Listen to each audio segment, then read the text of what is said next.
एगो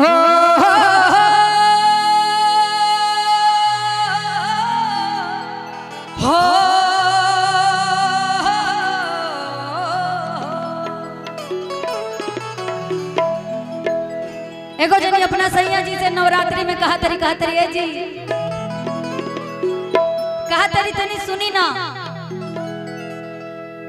नया नोहर अभी बियाह के आइल बड़ी अपना सैया जी से निहोरा करा तरी कहा तरी रउआ सब चीज कैले बानी, सब चीज के पेड़ लगेले बानी, लेकिन एगो चीज के नहीं खेल गईले। बड़ा सुंदर भाव से अपना सैया जी से कहा तरी अरे अम्मा लगवला पिया हो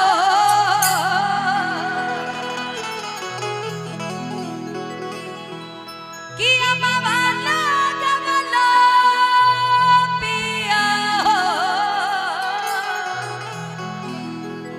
अरे महुआ रे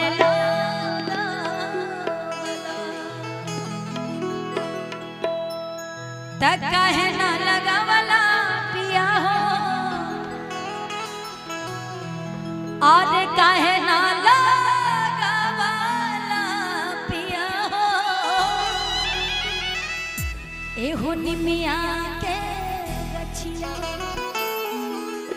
अच्छा ये गाना तो जितना लोग हमार दादी चाची की उम्र के बड़ी लोग, लेकिन अब यही जे लड़का लोग बा, जे हमार युवा भाई लोग बा, उ लोग का सोचेला अरे बुलेट पे जाओ, अरे थोड़ा पेड़ वेड़ लगाइए भैया। अपने हिंदुस्तान से हरियाली गायब हो रही है, कम से कम भक्ति भाव के माहौल में। अब बुलेटिया तो ठीक है बा, लेकिन ससुरा पेट्रोल भी बड़ा महंगा हो गई बा, तो कम से कम हमके मालूम रहे तू लोग का चाहता रहा। लेकिन अब ये गीत के बाद है ना, अब अम्मा वाला गवला पिया हम हुआ रला गवला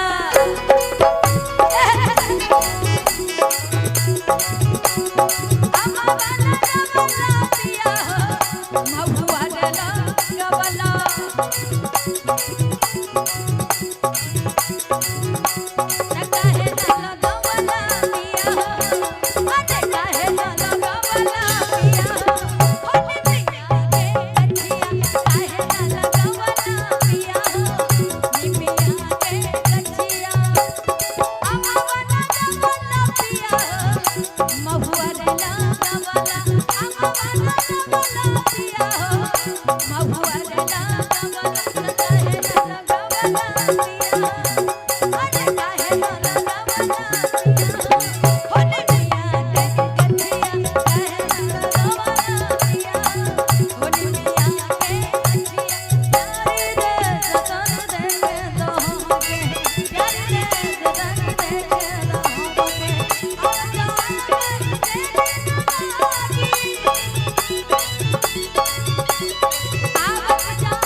दीदार करेला देख माई के मूर्तिया के दीदार करेला देख माई के मूर्तिया के दीदार।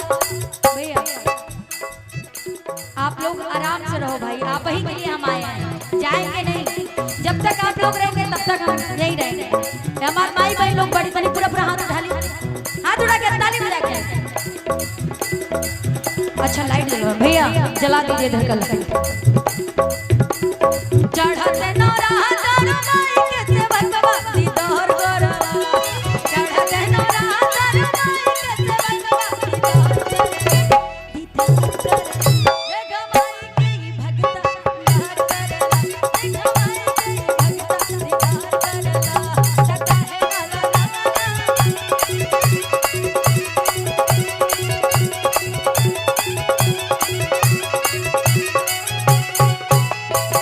और कहा तारी ए जी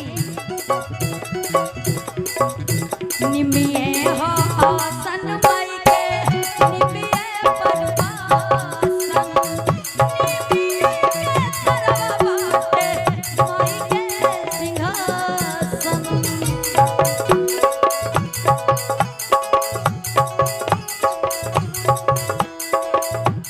कहा तारी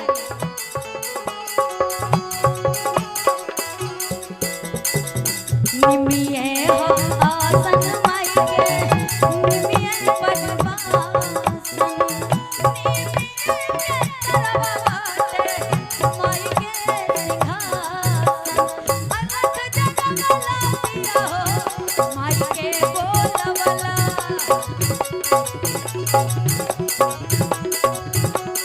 अलख जगमला दिया हो माई के बोलवला।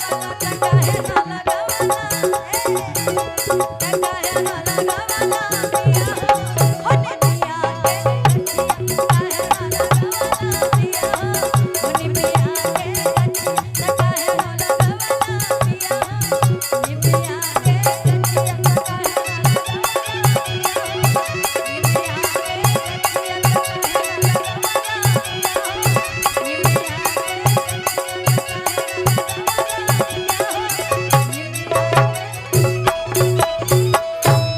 जोरदार तालियों की सौगात होनी चाहिए, जोरदार ताली।